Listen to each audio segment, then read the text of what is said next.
The new CNN poll, ISIS. Who's number one with handling ISIS? Trump, 46%. No, think of it.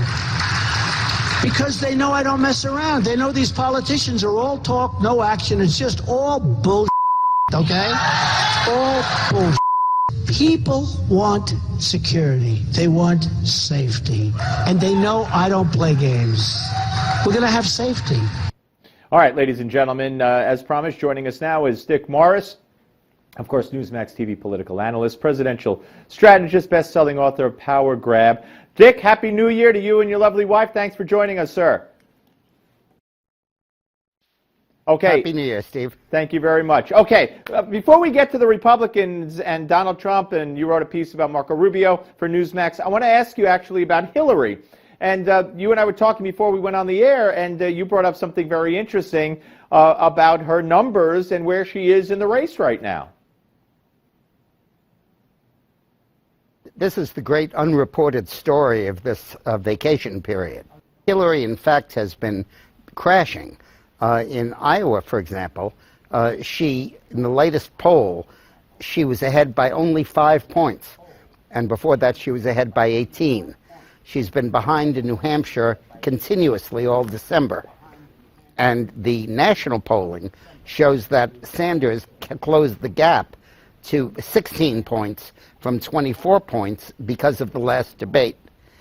And the thing that really resonated with me was that just a few days ago, Hillary sent out an email to all of her supporters.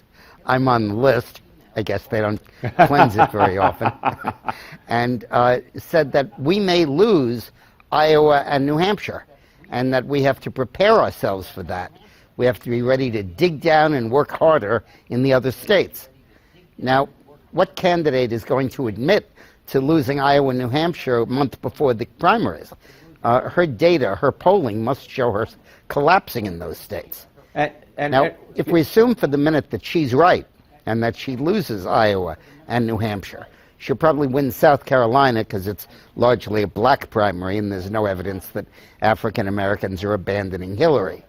But after that, she may lose Nevada, she may lose Florida, she may lose a lot of the northern states, probably not the southern ones, but the northern ones that are voting on March 1st.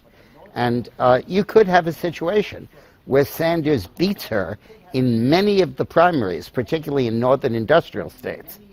And if we look ahead and we see a possibility that Sanders and Hillary are neck and neck in these primaries as we move down the road, I think you could see a situation where the superdelegates intervene to stop Sanders and to nominate Hillary. And that could cause a backlash in the Democratic Party, very much like the Hubert Humphrey backlash that took place in 1968. When he didn't even enter a single primary, and he was nominated anyway. So there's a lot roiling the Democratic field, and I think the Republican nomination will be decided before the Democratic nomination is. That's very interesting. Well, one more question. So you're talking about basically a chaotic, am I accurately describing a chaotic situation ahead for Hillary and the Democratic Party going forward, if you're right? Yes. The results of the last debate were clear that Sanders won and Hillary lost. The post-debate polling makes that evident. Now, the media doesn't like to cover that, and they don't even cover the debate. Hillary reconciled the debate to Saturday night before Christmas. Right. But in any case, people were watching, and Hillary was losing.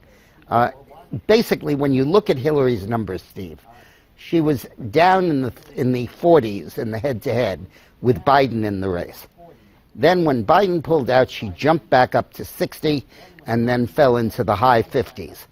Now she's fallen below 50%, down to 46, obviously without Biden in the race. Right.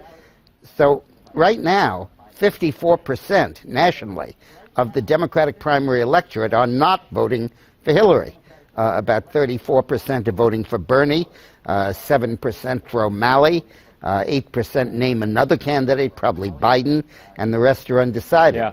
But a majority of the Democratic electorate has decided not to vote for Hillary. Very interesting. All right, let's go to the Republican. You said that that party could have its nominee before the Democratic Party does. Who will that nominee be as we end 2015, in your view?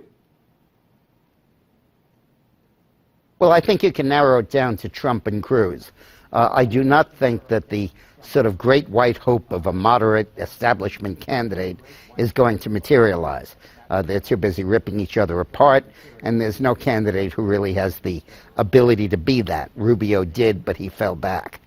And I think it's going to be between Trump and Cruz, and I think one of those candidates will win Iowa and then New Hampshire, and then on March 1st, the bulk of those states. The calendar tends to help Cruz. On the other hand, Trump is clearly in first place. So it's too early to predict that.